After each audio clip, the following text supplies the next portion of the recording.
I'm Allie with Potomac Beads. Join me in creating Jenni's swing drop earring. Not only is this a beautiful earring, it's also a great piece if you want to make it into a little pendant as well. You're going to be learning brick stitch as well as some square stitch and even how to sew beads into those and attach them to a form like a metal AVA bead. Remember, if you do need any materials, you can go ahead and check out the links below to shop with us online at PotomacBeads.com as well as PotomacBeads.eu. Remember, also, if you have any questions or comments, go ahead and give your feedback below, and we're happy to look and address that as well. Gather up all your materials and your bead on it board, and let's get started. So to begin our swing drop earrings, I have 0.006 wildfire beading thread with a size 12 needle. You can also do this with a size 10 needle because the turquoise, if you're using that, has a fairly big hole. I have my metal AVA bead here, so this is the Potomax AVA. You can use the glass shape, exact same size. I'm using the vintage copper color. I have my 4mm rounds in that turquoise color, as well as 11 seed beads that are in the Crystal Lab Full. I'll also be using an earwire attaching to the top as such. So to do this design, we are going to start with the internal triangle right there. That's going to be brick stitch. So to start out the brick stitch, I want to add 2 beads onto my needle. I'm going to let those 2 beads fall down until I have just a little bit of a tail left, maybe an inch or so, 2 inches, whatever you can manage to tie a knot with. I'm going to sew back through the first bead. So I've added 2, and then I'm sewing back through the first bead, which are going to put those 2 beads next to one another. From here, I want to sew through bead number 2 and down. What's going to happen then are your 2 threads are going to be right next to one another. So you have your starter thread, the end, and the thread you're working on. From here, we're going to add a 4th bead, and we're going to go through the top of the bead that we're coming out of. So we're coming out the bottom, we're adding a bead, and we're going through the top. Once we add that, that bead is going to lay next to the previous one, and we're going to sew through the new bead, going from the bottom toward the top. Once again, we're going to do this a 4th time. Threads coming out the top, add a bead, sew into the bottom towards the top. Again, that adds a bead there at the bottom. And now I'm going to sew through the new bead that I just added. So again, we're doing this for a total of 5 times. So I currently have 4 beads on here in that ladder stitch form. The nicer you can get them to sit next to one another, the nicer your product is going to be. Adding a 5th bead, I'm going to sew down through bead number 4, and then back up through bead number 5 that you just added. That's going to create my first row of beads in that ladder stitch that I'm going to attach the brick stitch to. From here, we're going to be doing brick stitch, so I'm adding 2 beads at a time. I'm going to connect and grab on to my bridge thread, or the threads that connect beads 1 to 2, 2 to 3, and so forth. I'm going to skip over the bridge thread that connects beads 4 and 5 because I have 2 beads on, and I'm going to go to the one that connects beads 3 and 4. Sewing underneath those bridge threads, and there at 3 and 4 you have 2 threads. I try to sew underneath both of them. Let those beads fall down on top of the ladder stitch, and then I'm going to sew back up through bead number 2 that I just added toward bead number 1. That's going to let that bead sit straight up and down. So see, it's going to sit right stacked on top like a brick wall. Add a new bead, sew through that next bridge thread there. So that's the thread between 2 and 3. After you sew through the bridge thread, sew back up through the bead. And you're sewing back up through the bead so that you're sewing toward the previous bead. It's easier to do in one fell swoop. If you do need help with some of this brick stitch, we have lots of videos on brick stitch. Even the earrings that I'm wearing, just these chiseled ovals or chiseled hoops, really, really good brick stitch video. From here, then, I want to do one more. So I'm going to go in and we're going to do this in a triangular shape so that way we have the point here at the top. From here, I'm going to grab onto that last bridge thread, which is going to be between beads 1 and 2. And this is another one that's double. sewing underneath the bridge thread, letting that bead come on down, and then sewing your thread back up through the bead. If your bead happens to pop off, it means you didn't sew underneath the bridge thread, or as you were going back through the bead, you sewed back underneath the bridge thread. That's easy to fix, and you just add again. So now I have 4 beads on my row. From here, I'm going to add 3 beads because we're always getting 1 less. 2 beads go on first for each row of each row of brick stitch. Skipping over bridge thread number 1, I'm going to go into bridge thread number 2. So underneath that, and then back up through bead number 2. Getting bead number 2 to sit on its end. From here, I have 1 more bead to add this row. Sew through the last bridge thread between beads 3 and 4. And this is where I added the 2 beads at a time for the first start of the second row. When I go ahead and I add this last bead, it's going to force that first bead to sit a little bit nicer. And up and down. Because right here, ready, I'm going to pull tight. And pulling that tight forces that bead number 1 to sit right in line. Now I'm to the point where I have 3 beads on. And I'm going to add 2 beads into the second bead, or second bridge thread rather, and make that second bead stand up by sewing back through it. Pull nice and tight, and you can see you're almost to the end of 1 bead. For the 1 bead, for this portion of the project, there's a number of different ways that you can do this. For this project in particular, I want this to sit straight up and down, and I don't want to see a ton of thread. I'm also going to use this as one of my connection points. So I'm going to take my thread and needle after putting that 1 bead on, and rather than doing brick stitch, I'm going to sew right to the end of the project, down that whole right-hand side. And that's going to put that final bead right along the top, facing the opposite direction. From here, we're going to get ready to do some of our looping down on our teardrops with some simple stringing, 2 rows, and then some square stitching those rows together. Once you're done with your triangle here, you're going to be coming out the bottom bead number 5 after taking your thread and needle down through those total 5 beads. From there, we're going to create 2 of our kind of swing sections of our beads. Coming out of bead number 5, I want you to put on your thread and needle a total of 18 11-0 seed beads. We're then going to sew into bead number 1 on the opposite side of our triangle. So we're coming out of bead number 5, and we're going to sew up through bead number 1. That's going to create our first little loop that's going to sit on our earring.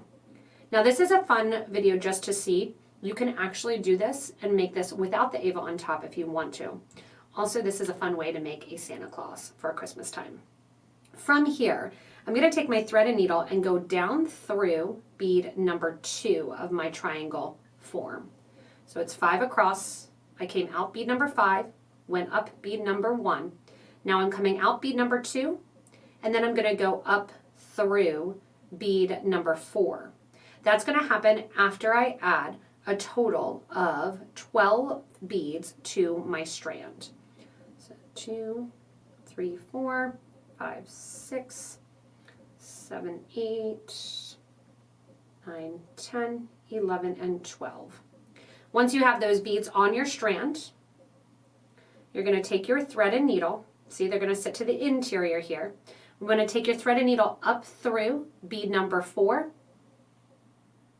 up toward the top of the triangle. So we're going up through that ladder stitch row. You can see kind of how these sit right inside of one another. And then we're going to come back down bead number 5, as well as the first 2 of our row of 18 from the external point. That gets our 2 rows of our seed beads.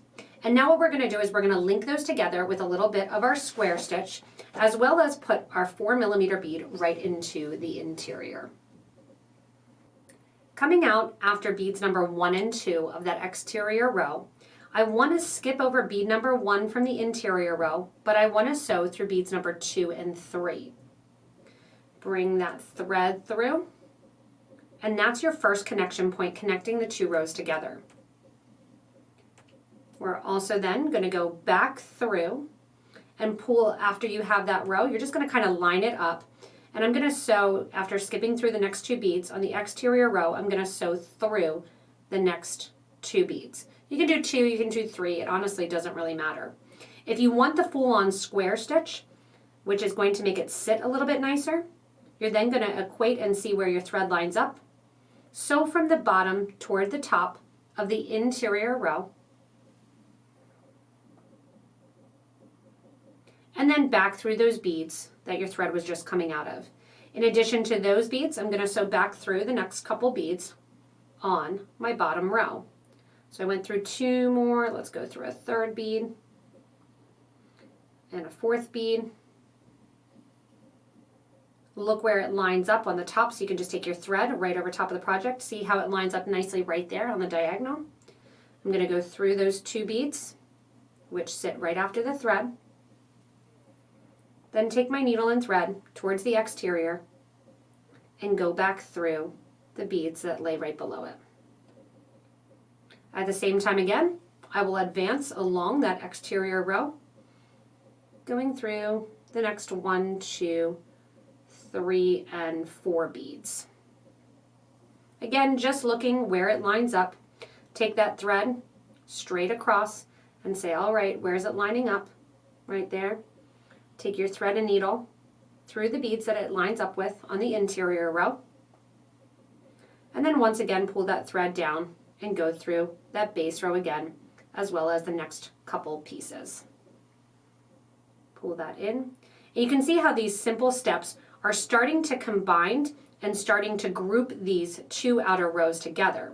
We're going to do a 3rd final row after we input our 4mm bead by going through and brick stitching between the beads of the outer row. So it's going to form more of our shape that we need.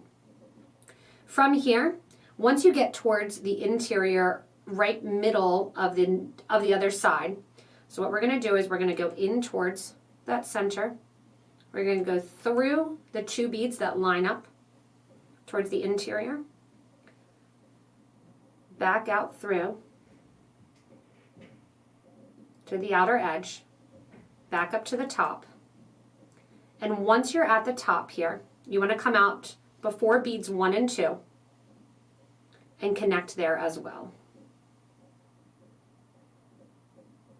And that just makes that last connection point a little bit nicer. You want to sew then down 2 of the interior beads. Grab your 4mm bead, and we're going to fill this void. That bead's going to go straight across to the other side, and you're going to go up through those 2mm beads, or sorry, those 2 beads on the interior row. So you're coming down through those 2, added the bead, you go to the other side, and my needle wants to cooperate going up through those 2 beads then. Once you get through those 2 beads then, your center of your little drop will be filled with your 2mm or with your 4mm bead. From here, we're going to do our outer row of our drop section.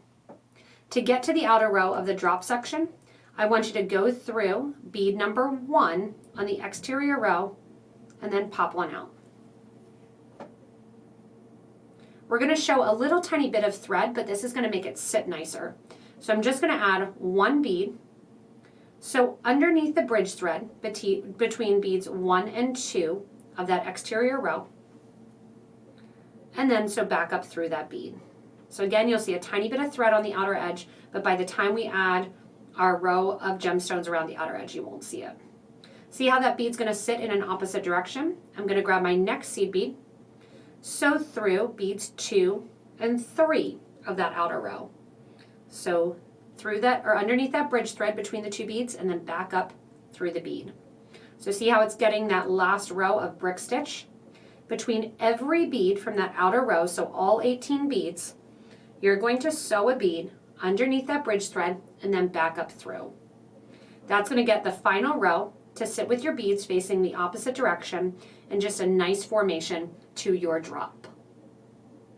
Once you're done with your brick stitch on the outer edge, you'll see that it extends just a tiny little bit further than the triangle.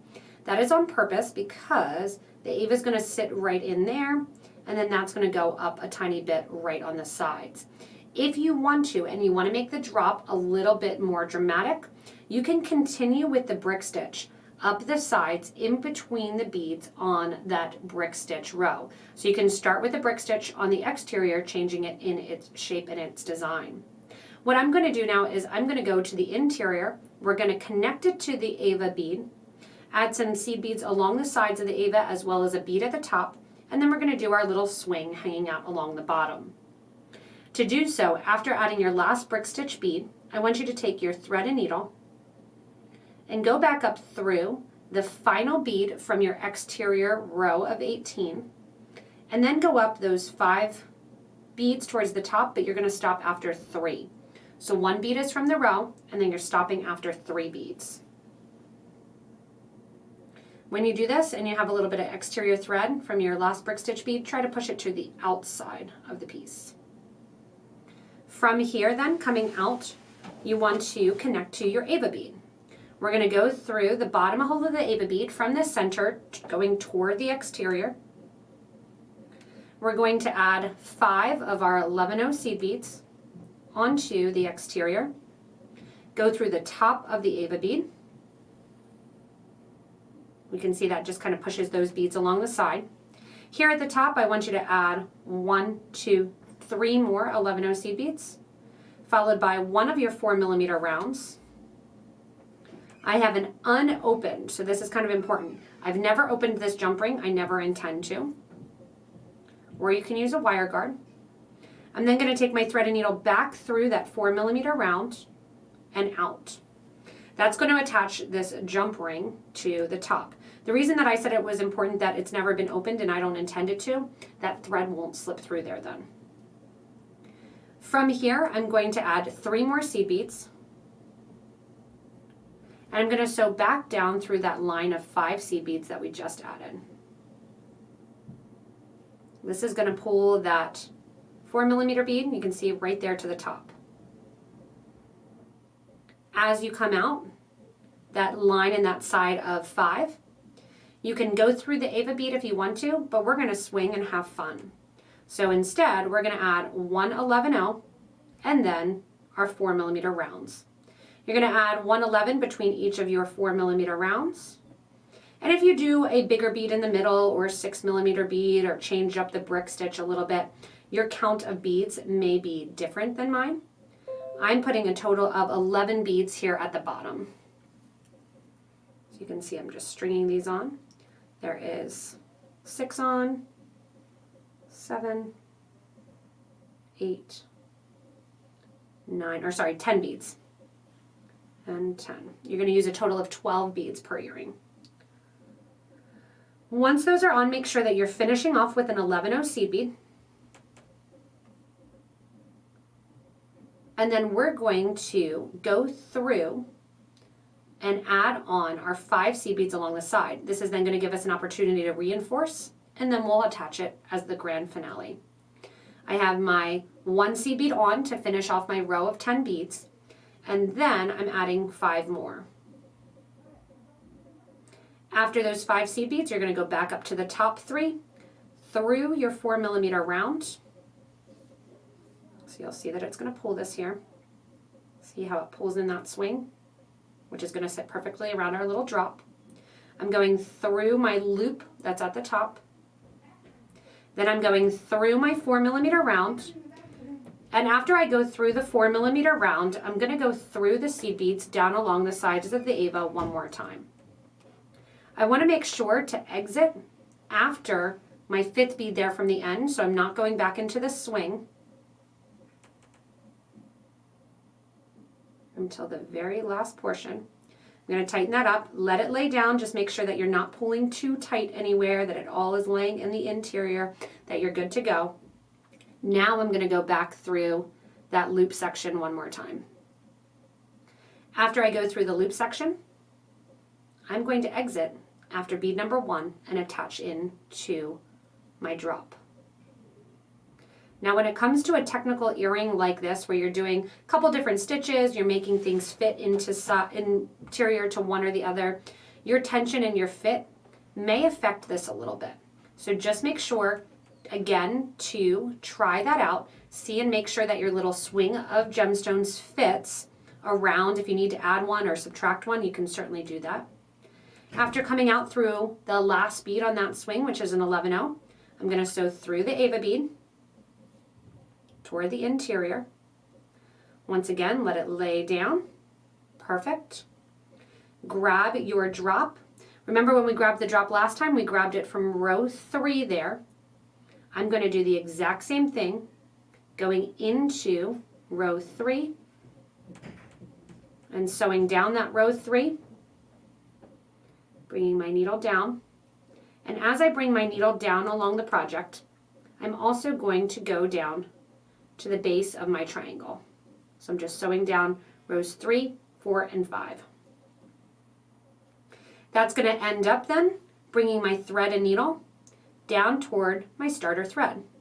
So as I flip over here, I'm going to go through the piece, bring my thread toward the back of the design, and now I'm going to weave my thread over through that brick stitch so I can tie off my thread ends and make that the back of my piece. To do so, I'm just going to go up and down kind of the brick stitch, tie those 2 threads off, and burn. Once I'm done there, I'm going to attach my ear wire to finish off my swing earring. Once you've finished off and burned your thread edge down, you're just going to open up your ear wire, attach that ring, close up the ear wire, and your swing earring is completed. You want to keep in mind there is a front and a back, so look through. I actually put mine on backwards based on where it was burned or the thread edge. And then also, Jenni had fun using just a cut piece of chain as hers, creating with a lot of different colors. She made hers just slightly smaller. This was from contents of the box as well. And then keep in mind you can really do this a ton of different ways, having fun changing up the top, not using the AVA, making more of a graduated drop, making that triangle bigger. And I can't wait for you guys to post in the comments saying what your changes are, giving kind of your feedback, as well as pictures of your fun drop earrings here in our Facebook group for beading and jewelry making. Thanks so much for joining me in creating these swing drop earrings. They are lovely and I think going to be one of my go-to pairs to wear. Remember, if you do need any materials, you can check out the links below in the description to shop with us online. You can also post your photos of your swing drop earrings, looking at the difference between Jenni's design and mine. I can't wait to see some different color ranges, maybe some with the check AVA beads as well as the metal beads too. So keep in mind you can post those in our Facebook group for beading and jewelry making, as well as, if you want to, the Best Bead Box group on Facebook, which Jenni's creation came out of. Remember, if you do want to also, you can subscribe so you don't miss anything from us here at Potomac Beads on this YouTube channel. Thanks so much for watching and enjoy your new swing drop earrings.